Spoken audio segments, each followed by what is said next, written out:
simulcast of the Neil Haley Show and the Stay On Course podcast with Julie Riga. Julie, how are you? And I know you're excited about our guest today. Yes, I am. I'm fantastic. It's a great day. It's a great day to be alive, and it's sunny here in sunny Florida. All right, let's go ahead with our guest. So I'm so excited to welcome Vin Infante to the podcast today. Vin's a licensed psychotherapist, master mindset coach, and former FDNY firefighter with over 13 years of experience in mental health and helping leaders transform their performance and mindset with a holistic approach. Welcome, Vin, to the Stay On Course podcast. Thanks for having me, too. It's great to be here. I'm excited. It is exciting. And Vin, before we get started, I ask all of my guests, what is your favorite food? I like to think I'm a simple guy. I'll go with a cheeseburger. The nuances of it, of course, are have a little bit of bacon on there, maybe some barbecue sauce, a few different spreads you could experiment with. So that's kind of what I'll go with. I like that. I mean, who doesn't love a hamburger? Neil, are you into hamburgers? Yeah, I'm into hamburgers. Oh yeah, but I have to get, first of all, my gluten-free bun, and I have to get the best meat possible, like some, bison or something for a hamburger. Yeah. Hold on. Let me change your life. You got to get it on a toasted English muffin. Is it going to be gluten-free? Well, you can get a gluten-free English muffin, but you got to get a toasted English muffin. It's life-changing. It's the best way to eat a burger. If you do it, you won't go back. Okay. All right. That's good. So Vin, we're talking about self-mastery. A lot of our guests or listeners are entrepreneurs. And one of the things I notice is that for both of us, as we are both entrepreneurs, we're looking to up-level ourselves, but really our health and our wellness and our mindset is so super important because we are nothing without that foundation. So what are some of those ingredients for success for you as we check into our self-mastery? Well, I think for me, I struggled a lot with being a victim throughout most of my life. I was diagnosed with depression, anxiety, and panic attacks, and seemingly the whole world was out of control at all times for me. Lived in a state of victimhood probably longer than I've been an empowered person. And have you ever heard the saying, up shit's creek without a paddle? Yeah. It's an old one, right? Yeah. It's funny because what it actually implies is that you are literally traveling up this creek and you have no shot of steering the boat because you can't control the trajectory of it. And oftentimes in our lives, that's where we get stuck. And so for me, what I've come to find is that if you had an oar, you could then control your ship. But what does oar actually mean? And I've come to see that the way to really grab and steer the direction of your life, that oar is ownership, acceptance, and responsibility. Now, these have to happen in that specific format, though. You have to look and take ownership over your past. Ownership of the fact that every decision you made, every behavior, every action, thought, language, however you've been programming yourself, is something you did, whether it was willingly or unwillingly. And you've been maybe to some degree a victim of your circumstances, but you don't have to be. Acceptance comes in the present day. You accept that the space that you're in is directly related to the ownership or lack thereof from your past experiences and how you've cultivated and shaped your life. And then responsibility, because actually, if you break down the word, you have it in two words. It's responsibility. That responsibility is now your opportunity to take your future and make it exactly what you want. Understand who you want to become, how you're going to get there, and start taking intentional, dedicated actions to become that person. And if you grab your oar, you could regain control of your little ship up the creek. And now you can start changing the trajectory as you go. And it's that simple. And I'm going to jump into this, Vin, because I'm in a specific kind of one of those challenging times that's happened in the last couple of weeks. And I already know that I, in some ways, attracted it. And in some ways didn't see what was coming. And I left exactly my purpose and vision for others. And that is not a good thing for your overall happiness or your overall well-being. Isn't that true? 100%. If you allow yourself to be shifted due to external circumstances or sources, you'll find yourself in a state of helplessness very quickly. Yeah. And we hate that term, right? Because that term implies we have none.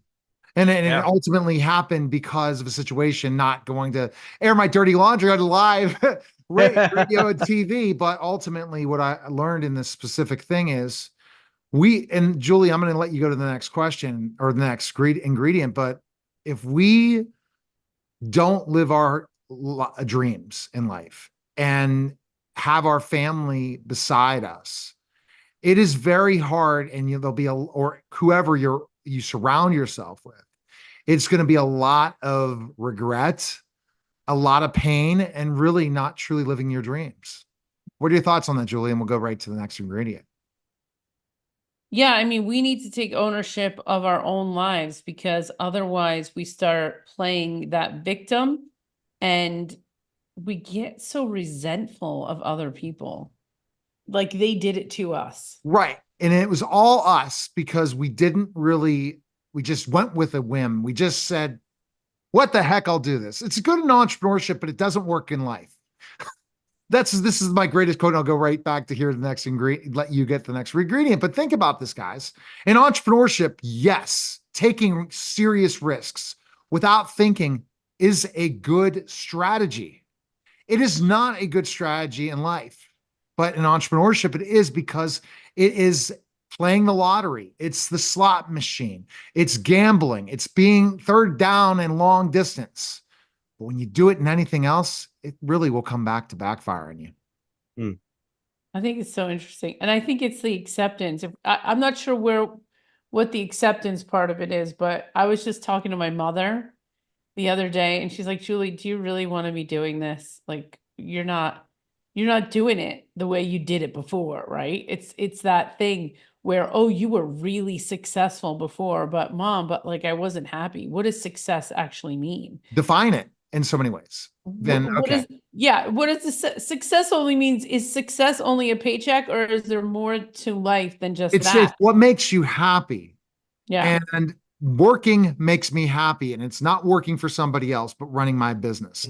Thank you for giving this. I hope everyone that continues to check out my shows and watching my YouTube live stream understands this. But let's go, Vin, to the next ingredient. Let's go to acceptance. I want to talk about acceptance a little bit, because what was the perspective there again? Or is it the acceptance of our circumstances? Yeah, acceptance in my way of presenting it is a level of raw honesty, because you can't actually create the next steps and build a new trajectory for yourself if you're not fully accepting what circumstance you're in. Now, like I was saying before, you could either passively experience life or consciously create it. And conscious creation comes from when you 100%. understand what you're doing. But the passive experience is when we are slowly, and this is funny, I've heard this before and I believe this to be true. We don't ever actually let people cross our boundaries. What we actually do is we just keep moving the goalposts further and further until we no longer have boundaries. And so if you think about that, that's a passive experience in life. How have you been an active participator in the shaping of your current circumstance? And a lot of people struggle, and this is why I say acceptance is raw honesty, because a lot of people struggle to place responsibility on themselves. They'll say, well, this person made me miserable. Okay, but how long were you aware they're making you miserable? How long did you say in that circumstance? How long did you make excuses? How long did you do X, Y, and Z, which made you an active participant in your current circumstance? So shift responsibility back to you. Vin, you're hitting me. So basically what happened 1 month ago, I stopped following the law of attraction completely, gave it all up to try to save a relationship.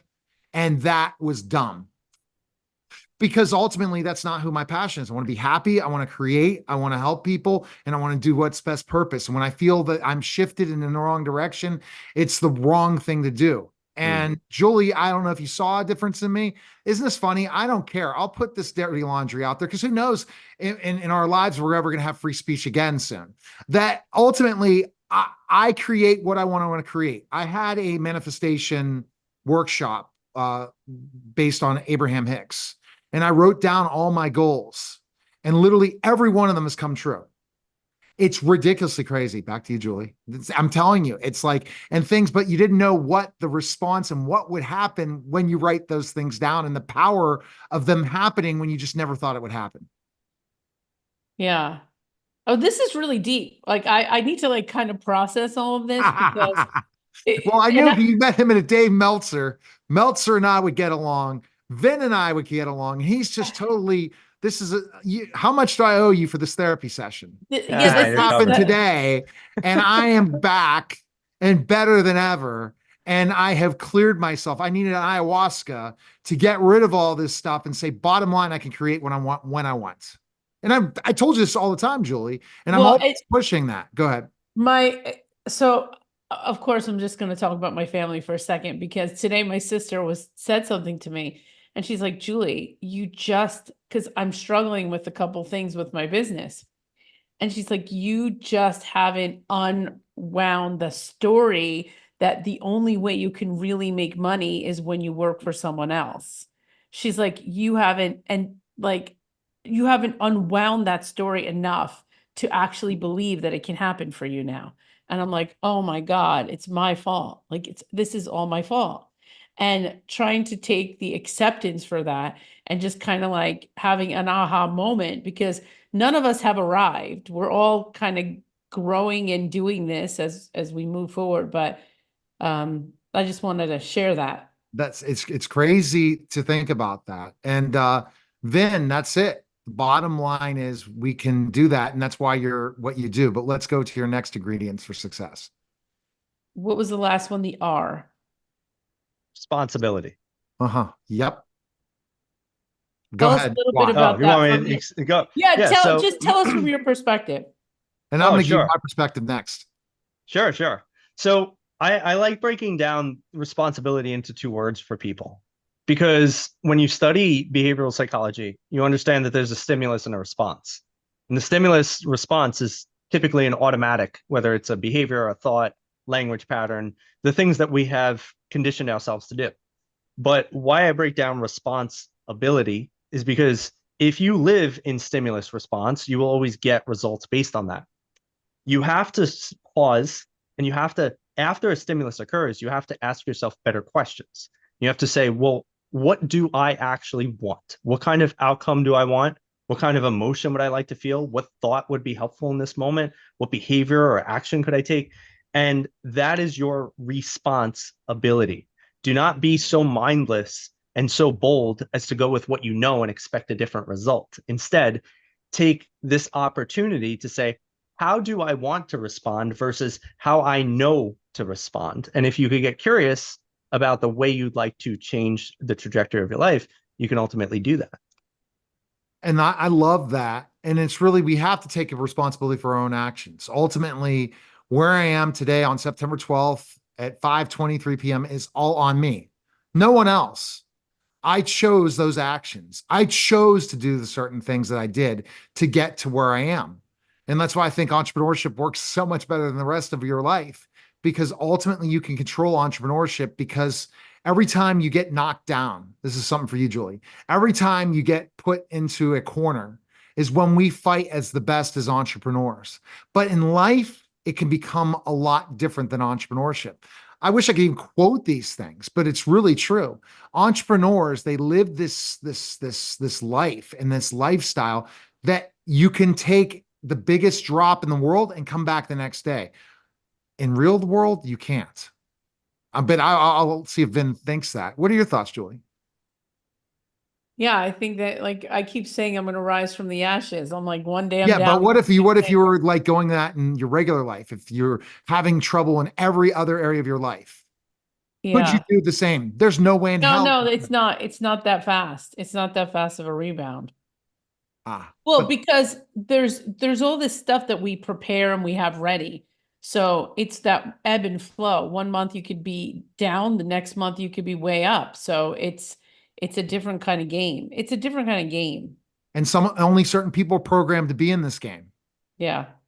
You know what I want to say though is the responsibility thing is really kind of hitting me because I think of responsibility as all the responsibilities that I have in life. Then when I think about that word, but you put a whole new spin on the word responsibility because it's truly like I have the responsibility to actually make that next thing better than it was before. And all of this whole or is really about us gaining the awareness about our own actions and behaviors. That's really Hmm. what you've designed. You've designed an acronym and a tool for people to really understand that all the power is here. And it's here. It's the way in which we Mhm. think, the way in which we accept, respond to our circumstances. Yeah, So, 100%. wow. You know, when I start thinking about this, that it's interesting, but what are your thoughts on that? I mean, I think we can, our other parts of our lives, we can too as well. I think entrepreneurship's the fastest way because we can get knocked down so many times and come back up. Only the top entrepreneurs, people that truly want to live this life. That's why you got to find people and you surround yourself with people that have that same mindset. Wouldn't you agree? Yeah, the funny thing about entrepreneurs is that probably say at least, and this is my own statistic, at least 95% of all of them are struggling with a form of not being good enough. This is very inherent in all high performing people is we tend to come from this place of like, I'm not good enough. And so I try to achieve greatly. I think the bigger difference that sets up an entrepreneur for success or failure is the one that's okay with not being good enough and the one that can't actually handle the realization that they are not good enough. Because entrepreneurship will show you in many ways and multiple times, no matter what stage of your career, your business you're in, that you're not good enough.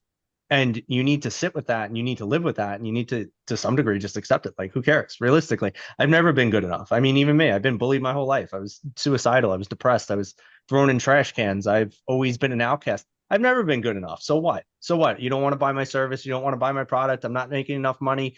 So what? I'm still here. I've already won. I'm winning because I just show up every day. I mean, to some degree, you need to actually do something to win, but I've always been never good enough. So why does it matter now? And if you look at that and it's like that's okay, why not use that as fuel as opposed to the reason to quit? Because you could take it one of two ways. And I believe the people that quit are the people that realize they're not good enough and can't handle that. And then the people that are okay with not being good enough because they've never really been good enough. And if we're real, nobody ever is. Nobody hits their 100% capacity, but we change how we show up with that mindset. And that's the big difference maker, in my opinion. Amazing. Vin, it's been an amazing conversation. You really got me to think deeply. So thank you for that. And where can our audience find more about what you're doing? Yeah, you can find me anywhere. It's Vin Infante. If you go to my website, it's www.vincentinfante.life. I have a free resource if you guys want it.